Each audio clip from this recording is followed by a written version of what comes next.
Russia plans to capture Pokrovsk by December 15th. The occupiers are amassing military equipment.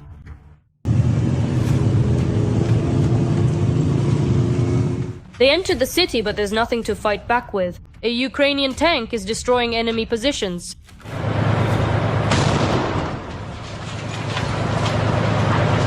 Stavropol didn't sleep. Friendly drones reached the gas processing plant.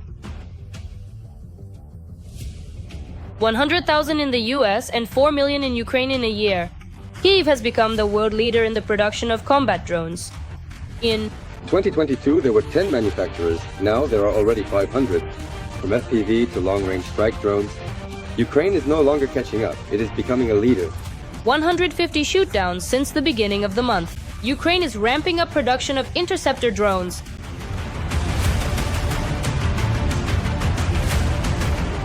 Nothing is going according to plan for the Kremlin. The first Russian base in Africa has failed. The construction of the facility has stalled due to the civil war. This refers to the Russian Navy's logistics support point. Now, the Russians want to capture Pokrovsk. There is an order from Putin, various media outlets report on this, to do it by December 15th, which means they essentially have a month to completely destroy the Ukrainian city. In addition, Putin is waiting for the occupation of Kupiansk, after which he might once again try to talk to Trump. All of this is still just theory, because the defense of Ukrainian cities is very active and a huge number of Russian occupiers are being ground down. But besides that, we will also talk about how the head of the main intelligence directorate, Kirilo Budanov, reported to Zelensky about Russia's plans for the first half of next year. What has the Kremlin planned? All the details are in the report. Pokrovsk is on the brink. There are continuous battles there, and the Russians are shelling the city with every weapon they have. Ukraine's defense forces are holding on to the high-rise residential district. It is precisely the use of high-rise buildings that allows Ukraine's defense forces to significantly improve their tactical positions. Moreover, the intensity of strikes on the positions of Ukraine's defense forces in the Pokrovsk direction using glide bombs reaches up to 200 to 300 per day. In addition, the occupiers' tactics involve so-called combined attacks, that is, using both glide bombs and accordingly heavy flamethrower systems. It is reported that the defense forces managed to loosen the enemy's encirclement in the Pokrovsk pocket, which allowed Ukrainian defenders to catch their breath. Logistics are in place. The Ukrainian defense forces are conducting active combat operations, not allowing the occupiers to gain a foothold on the outskirts of this settlement. The situation in the Pokrovsk direction is difficult, but at the moment the Ukrainian defense forces are carrying out stabilization measures to prevent further advances by Russian occupation troops. Syrskyi reports that Russia has redeployed 150,000 troops and is planning to encircle Pokrovsk and neighboring towns.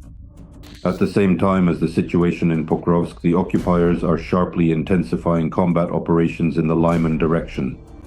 There, the enemy grouping numbers about 90,000 personnel. So, as we can see, they are trying to attack in several directions at once, with the aim, accordingly, of capturing territory in the Donetsk region, which is controlled by Ukraine's defense forces.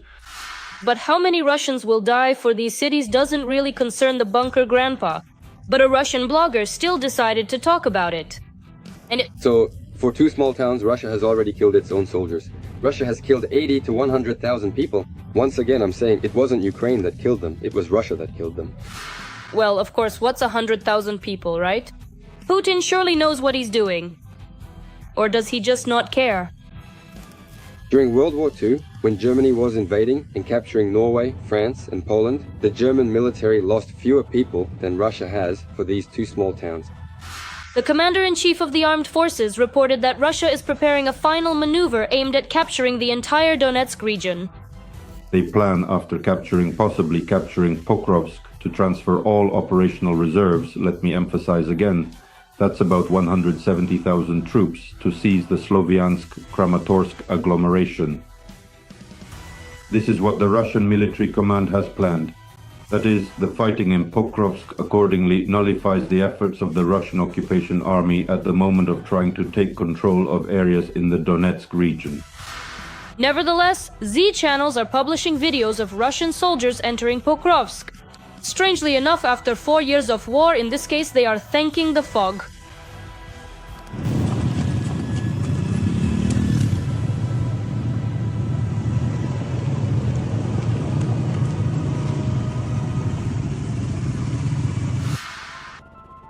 But just as they entered, they perished.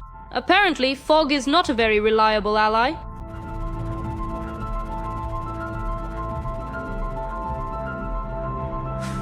Ukrainian soldiers are not giving an inch to the Russians and are eliminating them one by one.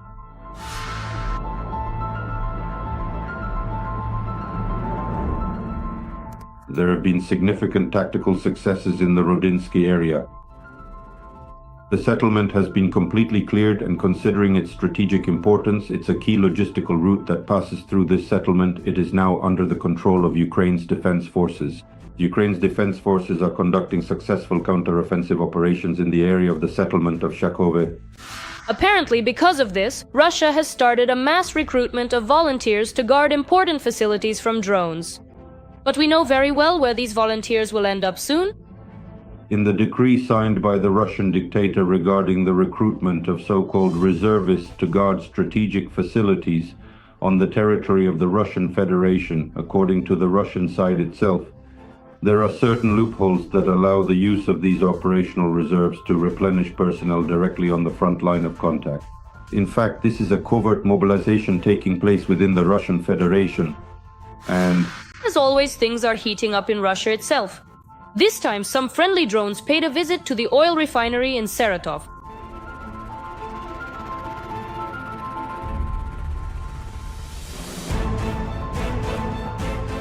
As they say, be quietly envious. The main thing is just how much admiration there is. Be quietly envious while I'm at the window. Oh, it exploded. Look.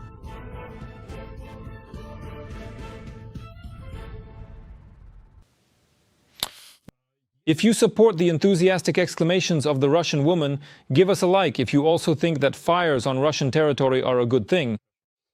Pavel Akichuk, military expert and head of the security program at the Center for Global Studies Strategy 21st Century, is joining our broadcast. Pavel, hello, we're glad to see you. Good evening. Glory to Ukraine.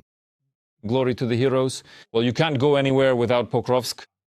Right now, all the hottest and most important news is coming from there. Let's discuss this topic as well. According to reports, our airborne assault troops are currently being transferred there until September 15th. According to their information, Putin has set the task of capturing this Ukrainian city. To capture it means to completely destroy and annihilate it, because urban combat is already underway. We'd like to hear your assessment of the situation in Pokrovsk.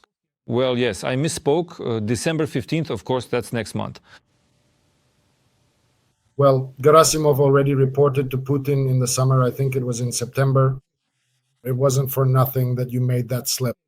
In September, Gerasimov reported to Putin that Pokrovsk and Kupiansk had already been taken by the Russian army.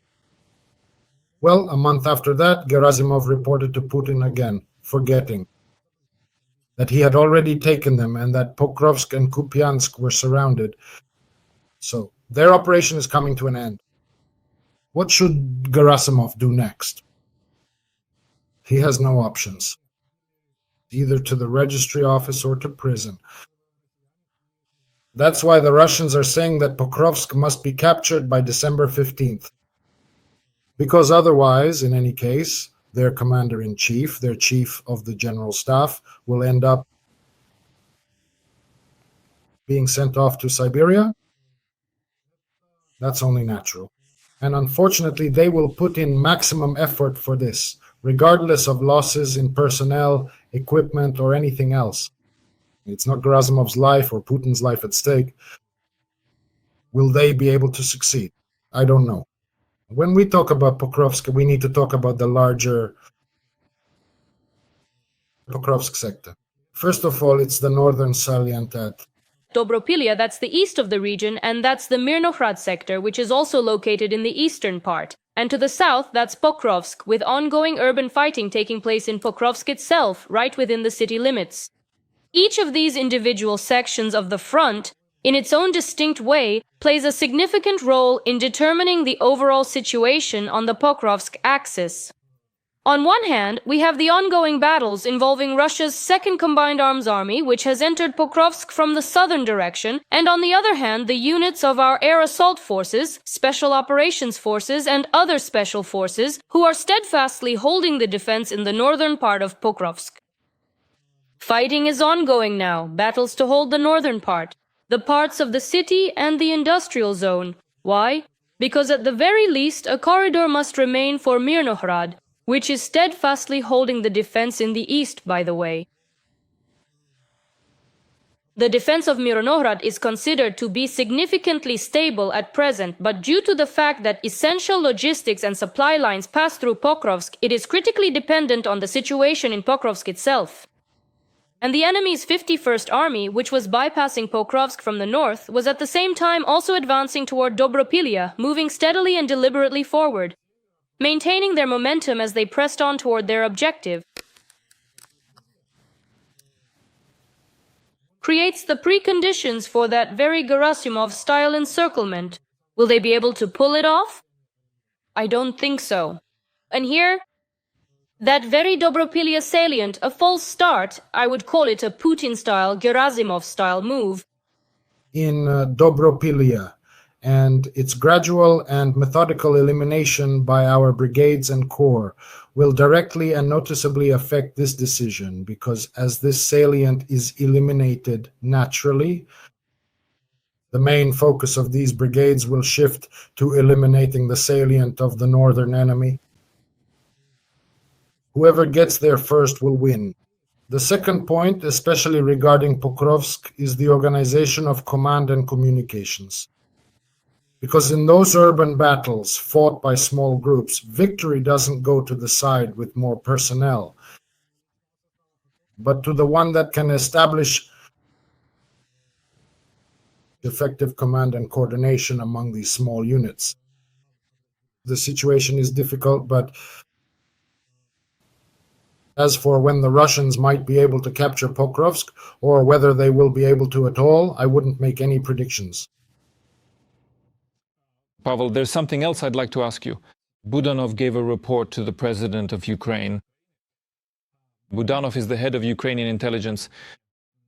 It was about Russia's plans for 2026, and in response, the president instructed him to carry out certain measures in Ukraine's interests. Obviously, there is zero public information about this. Intelligence officers aren't going to publish it. Otherwise, what kind of report to the president would it be if the whole country was talking about it? Still, I'd like to hear your opinion. 2026, what does Russia not want to do that year? Obviously, the war isn't stopping. That's already clear. So what comes next? Every voice matters. Join our community, support independent journalism and help us bring you the truth from Ukraine. Become a member of Ukraine Today. Join us now.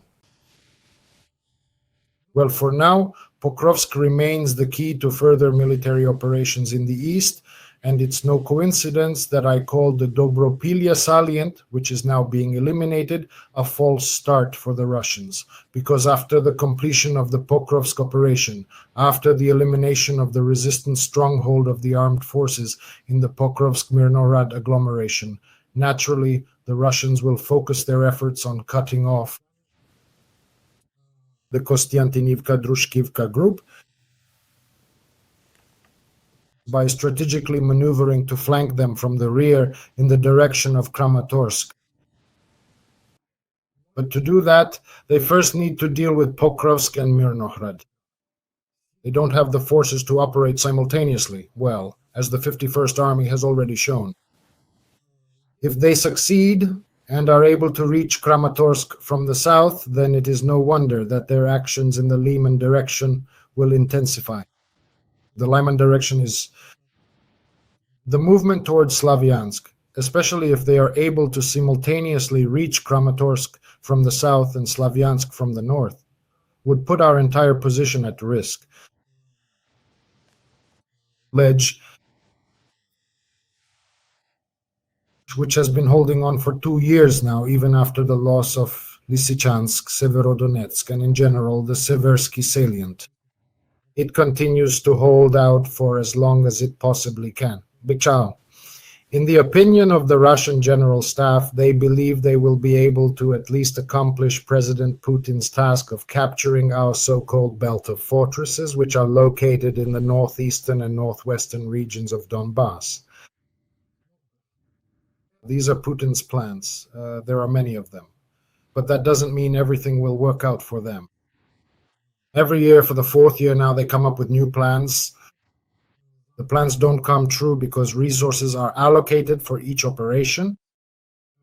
Resources are determined, timing is set, and when the operation doesn't go according to plan, the resources are simply used up by the time it's over. Believe me, this spring it was exactly the same. Judging by the enemy's actions now, the enemy had exactly the same plans for the summer campaign. Did anything work out? In fact, their entire summer offensive failed. Why did it fail? Because the timing wasn't met, or rather, the Ukrainian defense forces didn't allow them to stick to their timing. The resources were spent without achieving their goals. There's one more point I'd like to draw attention to: the situation in the south.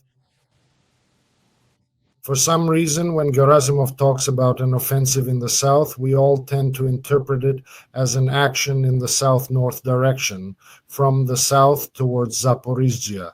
But that doesn't necessarily mean that's the case. It could actually refer to the southern section of the front, specifically an offensive from east to west, which is what's happening now.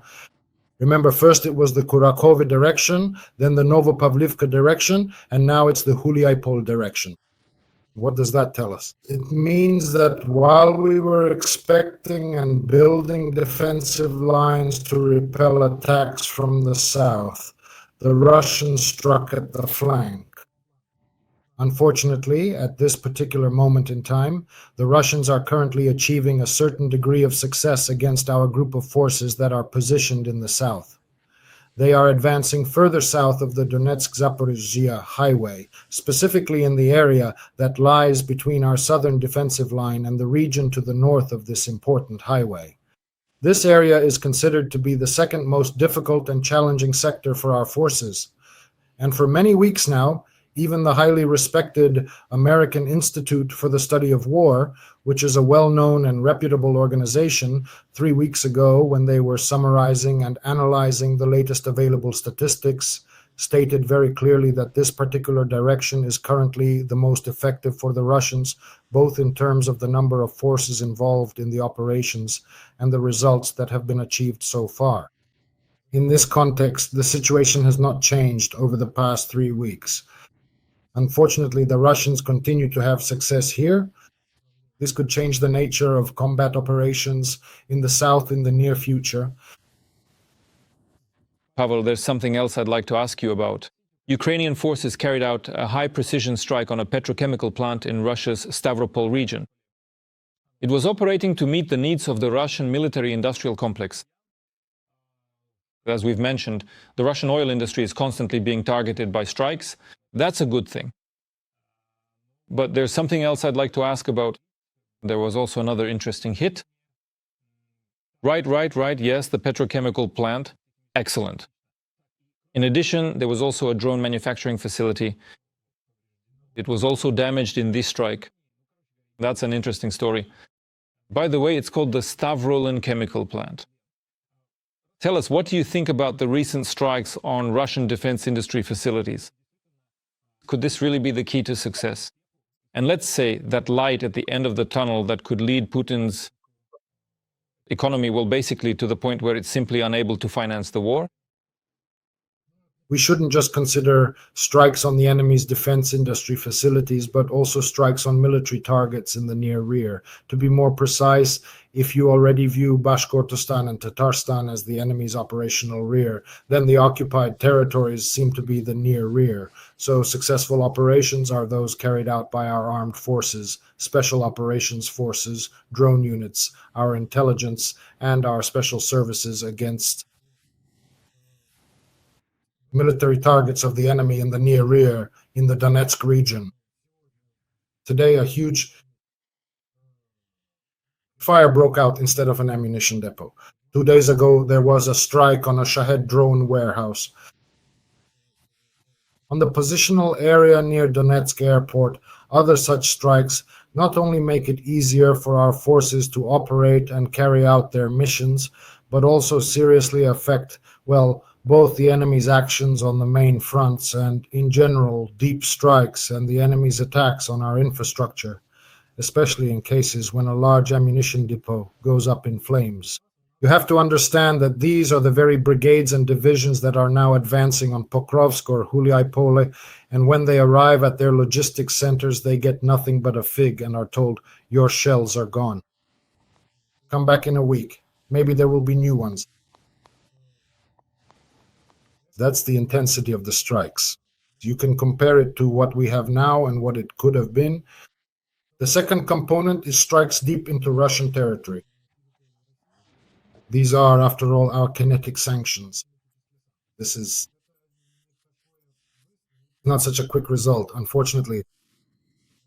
Neither European nor American sanctions against the Russian military-industrial complex have led to its collapse on the Russian economy, but our kinetic sanctions have seriously affected it as well. Still, they won't lead to Putin surrendering in 2 weeks and saying, "That's it, I can't go on anymore." But they do seriously impact the Russian Federation's ability to continue the war. And importantly, they also affect the psychological state of the Russian occupiers and the Russian population, who pretend that there is no war for them. A colonial war happening somewhere out there on its own, while they themselves are separate from it. No, that's not how it is at all. And this too can gradually lead to a change in attitudes toward the war in Russia and toward the actions of that Kremlin clique that is in power. At the head of the Russian Federation right now. Well, I really hope that both the Flamingos and the Neptunes, which Alexander Syrskyi mentioned and said their production would be ramped up, will be ready for this very topic. Thank you so much. Pavlo Lakichuk was on the air of Ukraine Today, military expert, head of programs at the Center for Globalistic Strategy of the 21st Century. Thank you so much, Pavlo. Goodbye.